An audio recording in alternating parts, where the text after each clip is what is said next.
লাপা লাপা লাপা লাপা রে লাপালা, যত দেখি তোমারে লাগে রে বেলায়। হে চেঙ্গু, লাফালাফি কম কর রে, মন মেজাজ খারাপ, টেনশনে আছি রে। হা হা হা হা, স্যার আবার টেনশনে আছেন? বল তো দেখি, টেনশন কারে ক? টেনশন নিয়ে তো হাসাহাসি করছো। স্যার টেনশন টেনশন তো মারাত্মক জিনিস। টেনশন হচ্ছে করেন বাড়িতে বউয়ের সাথে ঝগড়া করে বাড়ি থেকে বের হয়ে গেলেন, কোথায় যাবেন এর কোনো দিশকুল নাই, সা সা করে গাড়ি টানিয়ে যাচ্ছেন আর যাচ্ছেন। হঠাৎ দেখলেন সুন্দরী মেয়ে একটা আপনার কাছে লিফট চাচ্ছে। আপনিও সহজ সরল মনে তাকে লিফট দিতে গাড়িতে উঠে যাচ্ছেন।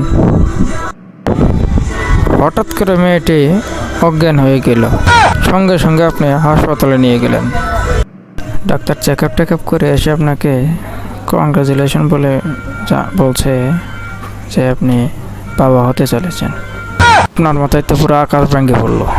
আপনি বলতেছেন যে না না, আমি এর কিছু হয় না। মেয়েটি এসে বলল যে আপনি তার স্বামী। এখন আপনি বলতেছেন না, আমি এনার স্বামী না। আপনি বলতেছেন যে না, আমি এই মেয়েকে চিনি না, আমি এর বাচ্চার বাবাও হব না। তখন ডাক্তার থানাতে ফোন দিয়ে পুলিশকে নিয়ে আসলো এবং পুলিশ আপনাকে চেক আপ করার জন্য পাঠালো। কিছুক্ষণ পর ডাক্তার এসে বলল যে আপনি জীবনে বাবা হতে পারবেন না। আপনার মাথায় তো আকাশ ভেঙে পড়লো। এখন আপনি মনে মনে করছেন যে আমি জীবনে বাবা হতে পারবো না, তাহলে বাসায় যে আমার দুইটা বাচ্চা, এর বাবা কারা? আর এটাই হচ্ছে একটা মারাত্মক টেনশন। এই টেনশনের কোনো ওষুধ নাই স্যার,